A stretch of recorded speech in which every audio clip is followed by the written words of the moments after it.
श्रीमद् भगवद गीता तृतीय अध्याय। श्रीमद् भगवद गीता के इस तीसरे अध्याय का नाम कर्म योग रखा गया है।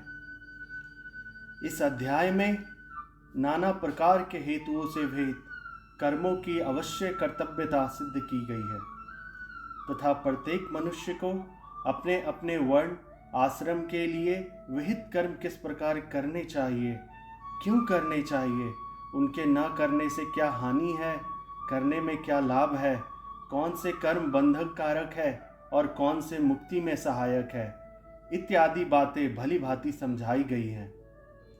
इस प्रकार इस अध्याय में कर्म योग का विषय अन्य अनन्य अध्यायों की अपेक्षा अधिक और विस्तार पूर्वक वर्णित है एवं दूसरे विषयों का समावेश बहुत ही कम हुआ है। जो कुछ हुआ है वह भी बहुत ही संक्षेप में हुआ है, इसीलिए इस अध्याय का नाम कर्म योग रखा गया है। अर्जुन कहते हैं, हे जनार्दन, यदि आपको कर्म की अपेक्षा ज्ञान श्रेष्ठ मान्य है तो फिर हे केशव मुझे भयंकर कर्म में क्यों लगाते हैं।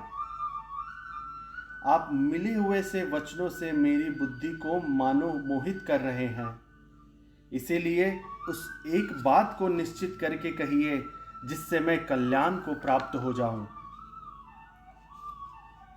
इस प्रकार अर्जुन के पूछने पर भगवान उनका निश्चित कर्तव्य भक्ति प्रधान कर्म योग बतलाने के उद्देश्य से पहले उनके प्रश्न का उत्तर देते हुए यह दिखलाते हैं कि मेरे वचन व्यामिश्र अर्थात मिले हुए नहीं हैं, वरन सर्वथा स्पष्ट और अलग अलग है।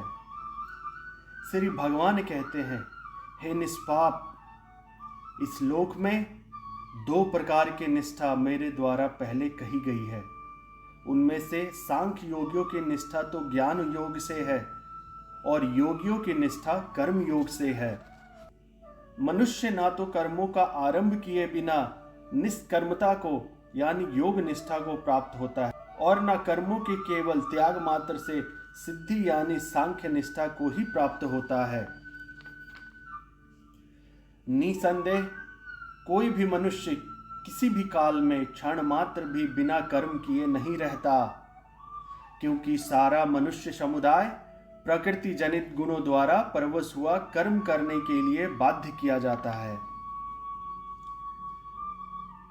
जो मूढ़ बुद्धि मनुष्य समस्त इंद्रियों को हठपूर्वक ऊपर से रोककर मन से उन इंद्रियों के विषयों का चिंतन करता रहता है, वह मिथ्याचारी अर्थात दंभी कहा जाता है। किंतु हे अर्जुन, जो पुरुष मन से इंद्रियों को वश में करके अनासक्त हुआ समस्त इंद्रियों द्वारा कर्म योग का आचरण करता है, वही श्रेष्ठ है। तू शास्त्रविहित कर्तव्य कर्म कर, क्योंकि कर्म न करने की अपेक्षा कर्म करना श्रेष्ठ है तथा कर्म न करने से तेरा शरीर निर्वाह भी नहीं सिद्ध होगा। यज्ञ के निमित्त किए जाने वाले कर्मों से अतिरिक्त दूसरे कर्मों में लगा हुआ ही यह मनुष्य समुदाय कर्मों से बंधता है। इसीलिए हे अर्जुन, तू आसक्ति से रहित होकर उस यज्ञ के निमित्त ही भली भांति कर्तव्य कर्म कर। प्रजापति ब्रह्मा ने कल्प के आदि में यज्ञ सहित प्रजाओं को रचकर उसने कहा कि तुम लोग इस यज्ञ के द्वारा वृद्धि को प्राप्त हो और यह यज्ञ तुम लोगों को इच्छित भोग प्रदान करने वाला हो। तुम लोग इस यज्ञ के द्वारा देवताओं को उन्नत करो और वे देवता तुम लोगों को उन्नत करेंगे। इस प्रकार निस्वार्थ भाव से एक दूसरे को उन्नत करते हुए तुम लोग परम कल्याण को प्राप्त हो जाओगे। यज्ञ के द्वारा बढ़ाए हुए देवता तुम लोगों को बिना मांगे ही इच्छित भोग निश्चित ही देते रहेंगे। इस प्रकार उन देवताओं के द्वारा दिए हुए भोगों को जो पुरुष उनको बिना दिए स्वयं भोगता है, वह चोर ही है। यज्ञ से बचे हुए अन्न को खाने वाले श्रेष्ठ पुरुष सब पापों से मुक्त हो जाते हैं और जो पापी लोग अपना शरीर पोषण करने के लिए ही अन्न का पकाते हैं, वे तो पाप को ही खाते हैं। संपूर्ण प्राणी अन्न से उत्पन्न होते हैं। अन्न की उत्पत्ति वृष्टि से होती है, वृष्टि यज्ञ से होती है और यज्ञ विहित कर्मों से उत्पन्न होने वाला है। कर्म समुदाय को तू वेद से उत्पन्न और वेद को अविनाशी परमात्मा से उत्पन्न हुआ जान। इससे सिद्ध होता है कि सर्वव्यापी परम अक्षर परमात्मा सदा ही यज्ञ में प्रतिष्ठित है। हे पार्थ, जो पुरुष इस लोक में इस प्रकार परंपरा से प्रचलित सृष्टि चक्र के अनुकूल नहीं बरतता, अर्थात अपने कर्तव्य का पालन नहीं करता, वह इंद्रियों के द्वारा भोगों में रमन करने वाला पापायु पुरुष व्यर्थ ही। परंतु जो मनुष्य आत्मा में ही रमन करने वाला और आत्मा में ही तृप्त तथा आत्मा में ही संतुष्ट हो, उसके लिए कोई कर्तव्य नहीं है। उस महापुरुष का इस विश्व में ना तो कर्म करने से कोई प्रयोजन रहता है, ना कर्मों के ना करने से ही कोई प्रयोजन रहता है, तथा संपूर्ण प्राणियों में भी इसका किंचिन मात्र भी स्वार्थ का संबंध नहीं रहता। इसीलिए तू निरंतर आसक्ति से रहित होकर सदा कर्तव्य कर्म को भली भांति करता रह, क्योंकि आसक्ति से रहित होकर कर्म करता हुआ मनुष्य परमात्मा को प्राप्त हो जाता है। जनकादि ज्ञानी जन भी आसक्ति रहित कर्म द्वारा ही परम सिद्धि को प्राप्त हुए थे। इसीलिए तथा लोक संग्रह को देखते हुए भी तू कर्म करने को ही योग्य है, अर्थात तुझे कर्म करना ही उचित है। श्रेष्ठ पुरुष जो आचरण करता है, अन्य पुरुष भी वैसा वैसा ही आचरण करते हैं। वह जो कुछ प्रमाण कर देता है, समस्त मनुष्य समुदाय उसी के अनुसार बरतने लग जाता है। हे अर्जुन, मुझे इन तीनों लोकों में ना तो कुछ कर्तव्य है और ना कोई प्राप्त करने योग्य वस्तु अप्राप्त है, तो भी मैं कर्म में ही बरतता हूं। क्योंकि हे पार्थ, यदि कदाचित मैं सावधान होकर कर्मों में ना बरतूं तो बड़ी हानि हो जाए, क्योंकि मनुष्य सब प्रकार से मेरे ही मार्ग का अनुसरण करते हैं। इसीलिए यदि मैं कर्म ना करूं तो ये सब मनुष्य नष्ट भ्रष्ट हो जाएं और मैं संगतता का करने वाला हूं तथा इस समस्त प्रजा को नष्ट करने वाला बनूं। हे भारत, कर्म में आसक्त हुए अज्ञानी जन जिस प्रकार कर्म करते हैं, आसक्ति रहित विद्वान भी लोक संग्रह करना चाहता हुआ भी उसी प्रकार कर्म करे। परमात्मा के स्वरूप में अटल स्थित हुए ज्ञानी पुरुष को चाहिए कि वह शास्त्र विहित कर्मों में आसक्ति वाले अज्ञानियों की बुद्धि में भ्रम अर्थात कर्मों में अश्रद्धा उत्पन्न ना करे, किंतु स्वयं शास्त्र विहित समस्त कर्म भली भांति करता हुआ उनसे भी वैसे ही करवाए।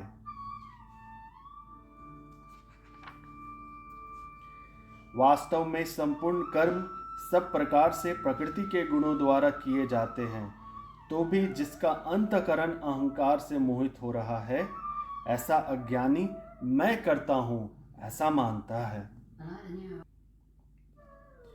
परंतु हे महाभाव, गुण विभाग और कर्म विभाग के तत्व को जानने वाला ज्ञान योगी संपूर्ण गुण में ही गुणों में बरत रहे हैं, ऐसा समझकर उनमें आसक्त नहीं होता।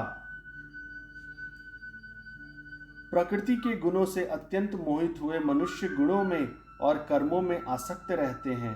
उन पूर्णतया न समझने वाले मंदबुद्धि अज्ञानियों को पूर्णतया जानने वाला ज्ञानी विचलित ना करे।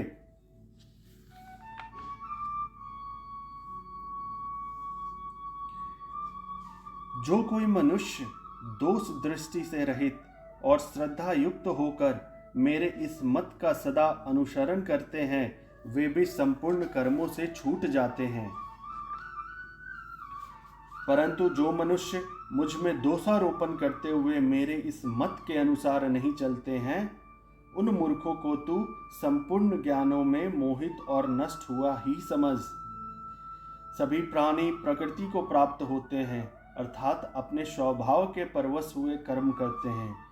ज्ञानवान भी अपनी प्रकृति के अनुसार चेष्टा करता है, फिर इसमें किसी का हट क्या करेगा। इंद्रिय के अर्थ में अर्थात प्रत्येक इंद्रिय के विषय में राग और द्वेष छिपे हुए स्थित हैं। मनुष्य को उन दोनों के वश में नहीं होना चाहिए, क्योंकि वे दोनों ही इसके कल्याण मार्ग में विघ्न करने वाला महाशत्रु है। अच्छी प्रकार आचरण में लाए हुए दूसरे के धर्म से गुण रहित भी अपना धर्म अति उत्तम है। अपने धर्म में तो मरना भी कल्याणकारक है, और दूसरे का धर्म भय को देने वाला है।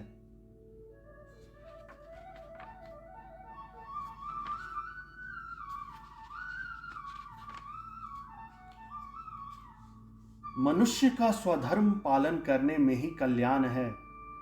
पर धर्म का सेवन और निषिद्ध कर्मों का आचरण करने में सब प्रकार से हानि है।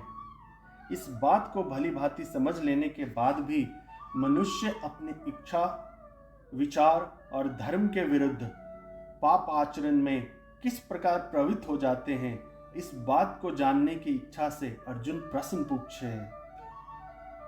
अर्जुन कहते हैं, हे कृष्ण, तो फिर यह मनुष्य स्वयं ना चाहता हुआ भी बलात् लगाए हुए की भांति किससे प्रेरित होकर पाप का आचरण करता है। इस पर श्री भगवान बोलते हैं, रजोगुण से उत्पन्न हुआ यह काम ही क्रोध है। यह बहुत खाने वाला अर्थात भोगों से कभी न अघाने वाला और बड़ा पापी है। इसको ही तू इस विषय में वैरी जान।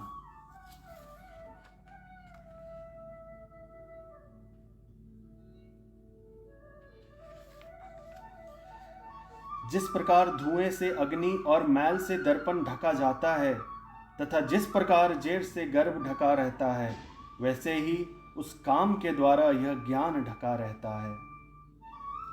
हे अर्जुन, इस अग्नि के समान कभी न पूर्ण होने वाले काम रूप ज्ञानियों के नित्य वैरी के द्वारा मनुष्य का ज्ञान ढका हुआ है।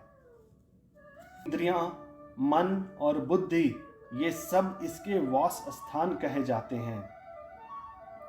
यह काम इन मन, बुद्धि और इंद्रियों के द्वारा ही ज्ञान को आच्छादित करके जीवात्मा को मोहित करता है। इसीलिए हे अर्जुन, तू पहले इंद्रियों को वश में करके इस ज्ञान और विज्ञान का नाश करने वाले महान पापी काम को अवश्य ही बलपूर्वक मार डाल।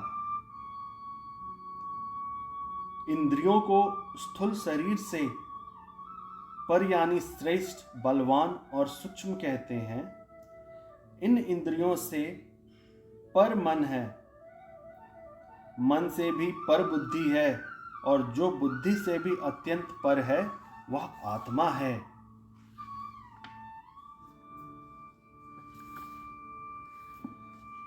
आत्मान रथिनम विद्धि शरीर रथमेव तु, बुद्धि तु सारथि विधि मन प्रग्रहमेव च। इंद्रियाणि हयानुर्विश्यस्ते सुगोचरान्, आत्म इंद्रिया मनोयुक्तम भोक्तुत्याहु अल्मिंसम। तू आत्मा को रथी और शरीर को रथ जान, तथा बुद्धि को सारथी और मन को लगाम समझ। विवेकी पुरुष इंद्रियों को घोरे बतलाते हैं और विषयों को उनके मार्ग कहते हैं, तथा शरीर, इंद्रिय एवं मन से युक्त आत्मा को भोक्ता कहते हैं। किंतु जो बुद्धि रूपी सारथी सर्वदा अविवेकी और असंयत चित्त से युक्त होता है, उसके अधीन इंद्रियां वैसे ही नहीं रहती जैसे सारथी के अधीन दुष्ट घोड़े। और जो विज्ञानवान नहीं है, जिसका मन निगृहित नहीं है और जो सदा अपवित्र है, वह उस पद को प्राप्त नहीं कर सकता, वरन वह संसार को ही प्राप्त होता है। इस प्रकार बुद्धि से पर अर्थात सूक्ष्म, बलवान और अत्यंत श्रेष्ठ आत्मा को जानकर और बुद्धि के द्वारा मन को वश में करके हे महाभाव, तू इस कामरूप दुर्जय शत्रु को मार डाल। और इस प्रकार श्री भगवान कृष्ण इस श्रीमद् भगवत गीता के तीसरे अध्याय कर्म योग में